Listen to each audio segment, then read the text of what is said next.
So ayan guys, hello. For today's video nga is magbibigay muna ako ng update kung ano nga ba yung lagay ng mga setup ko dito sa bahay.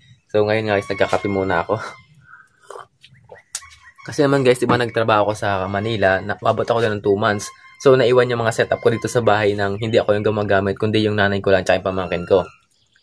Akala ko talaga guys, sira na yung mga solar setup dito kasi nga hindi naman nila alam yon. Although tinuruan ko sila kahit konti, kaso syempre hindi naman nila alam paano pagbubuting-tingin yon. Pero pagbalik ko dito guys, wala pa din sira yung mga solar setup at gumagana pa din naman ng ayos katulad ng dati. So, yung solar panel ko dito nasa bubong. Ayun. Ayan yung mga solar panels ko guys. Ayan o. Nasa bubong sila. And as of now, lahat naman sila is okay pa rin. Wala naman silang basag or kung ano, hindi naman sila nababagsakan dyan. Kasi nga, wala naman makalaglag na bagay dyan. So ayun, okay na okay pa din naman hanggang ngayon. Tapos ayan, yun nga pala yung antena ng aming TV. Ayan no, pakita ba ayan. Pagkaliit-liit pero okay din naman yan, malinaw din naman kahit pa paano. So, ayun, tour ko muna kayo dito sa aming bahay.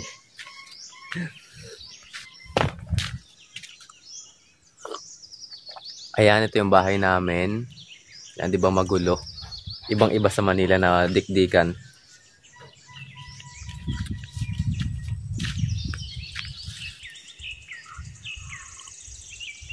Ayan, dito ako nagbibideo palagi.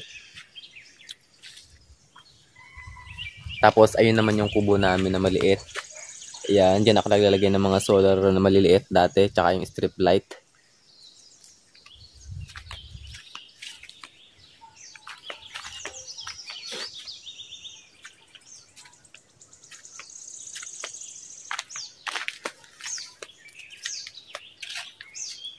And then ito nga pala guys yung aming Christmas light na maliit. Ayan yung solar panel niya sa ibabaw. Maga 2 years na siya guys and until now gumagana pa rin. Umiikot daw.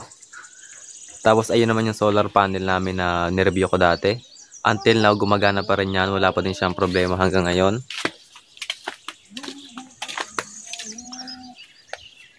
Ayun o, working na working pa rin yan. Uy.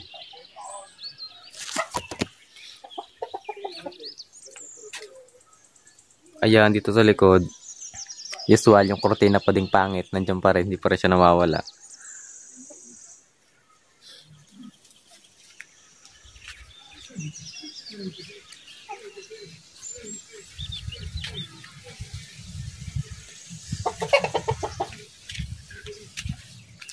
So yun guys, yung trabaho ko nga pala dun sa Manila is nag-waiter muna ako sa hotel sa City Garden Grand Hotel, kung alam niyo yun, sa Makati. Yung trabaho ko doon yun, waiter, tapos panggabi ako, isimula ako ng alas 6 ng hapon hanggang alas 2 ng madaling araw. Pero minsan inaabot kami ng alas 3 hanggang alas 4 ng madaling araw kapag marami pang ginagawa. Although kaya ko naman yung trabaho, kaso yung nanay ko kasi dito walang kasama kaya kailangan ko munang umuwi. Ayoko namang isacrifice yung niya, yung health. Tapos nagtatrabaho ako doon, pwede naman akong dito sa bahay muna, di ba? Sacrifice ko muna yung career ko habang buhay pa yung mother ko as of now. Kasi, ayun, ayoko namang magsisi pagdating ng bandang huli. Diba? Ayun. Wala. No choice tayo sa ngayon. Continue ko na muna yung vlog habang nandyan pa kayo nakasuporta. Basta huwag kayong aalis. Pag umalis na kayo dyan, pag hindi na kayo nagsusupport dyan sa vlog ko, titigil na rin ako syempre. Ano pag gagawin ko dito, diba? Ayun, nandito na ako ngayon. Ito yung likod ng bahay namin.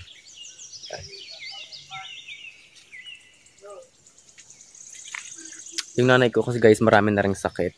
May maintenance na siya, meron siya sakit sa puso, diabetic na rin, tapos sa kidney, sa cholesterol at uric acid. Lahat na sama-sama na.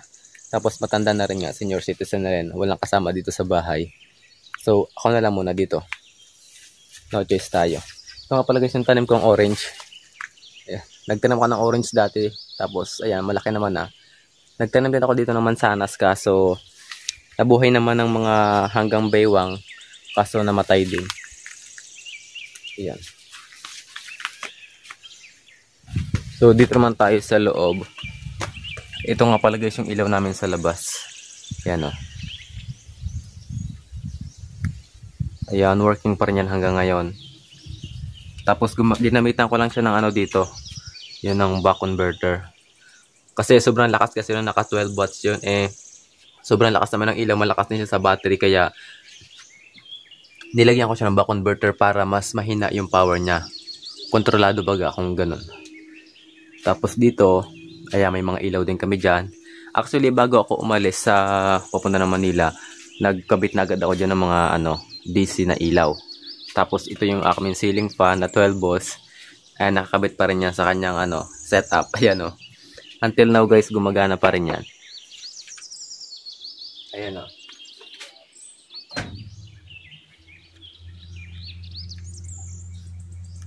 Diba? It's working pa rin until now.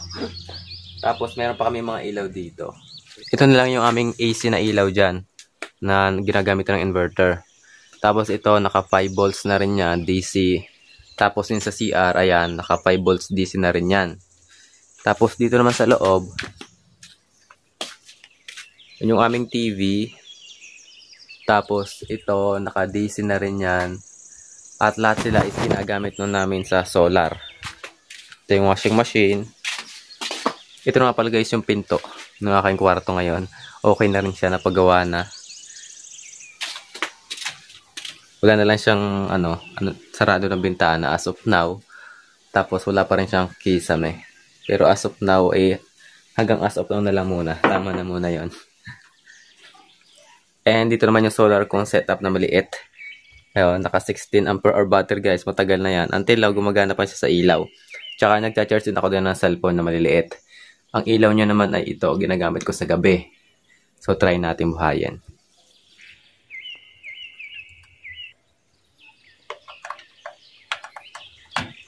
Yan. Yan na yun Yun na yung ginagamit ko dito sa gabi. Pagtayin ko na muna. Sayang naman. Tapos din ayan ito yung may 5 watts na ceiling fan. Tapos naglagay ako ng ring light sa taas. Yan yung ginagamit ko ding ilaw minsan kapag gusto ko na mas malakas. Tapos ayan nagsabit-sabit na yung mga gamit ko dyan. Sari-sari na. Hindi na maintindihan. Ito yung mga solar setup natin din Yan. Ito yung ating Bluetti. At until now talagang working na working pa din. Wala pa din tayong problema dyan. Tapos dito sa baba, yung aming solar setup. Yung battery. Ayan Ito talaga guys, kala ko talaga matagal na siyang sira. Kasi hindi na gumagana. Yung pala siguro na lobat lang nila. Pero until now guys, gumagana pa rin yan O diba? May ilaw pa rin yan. Tapos ito yung mga saksakan sa labas. And then, as we can see naman, meron ditong nakakabit dito sa ating solar charge controller. Ang ginawa ko kasi dinirect ko yung power niya papunta dito sa Thunderbox sa power station para itong power station ay automatic nagcha-charge galing dito sa battery. O diba guys, hindi na ako gagamit ng inverter para ma-charge itong ating mga power station na yan. Direct na siya dyan. And then protected din naman siya nitong ating solar charge controller once na nag 12 volts na automatic na mag-i-stop yung power pumunta sa power station para hindi naman over-drain itong ating battery. Itong battery na ito guys, hindi ko alam, parang nasa 1 year na rin to. Yung mga battery na yan. And although hindi na sila gumagana ng sobrang ganda, pero gumagana pa rin naman, nagagamit pa rin. Diba?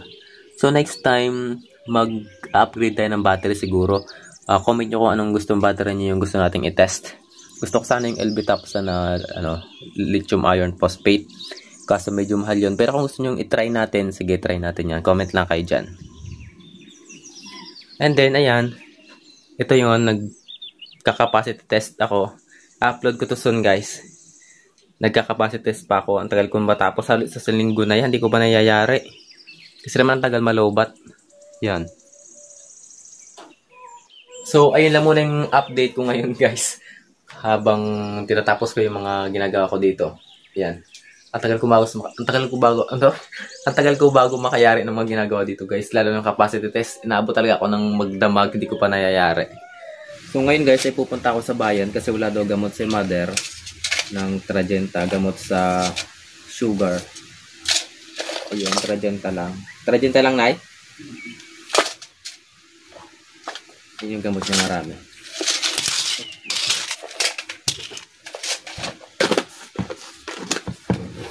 Siyempre, aking energy drink. Kape.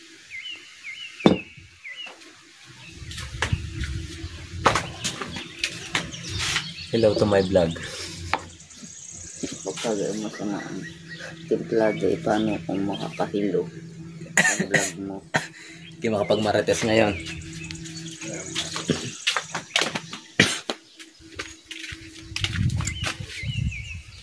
Ayun, puto na ako ng bayan. Trajenta po. Ilan? 4.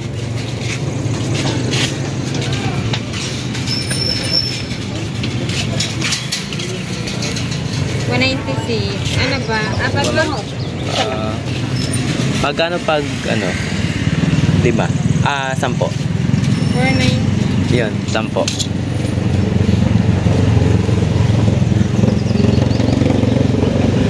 Okay, gel na yung puti. Ayun lang. Bye-bye.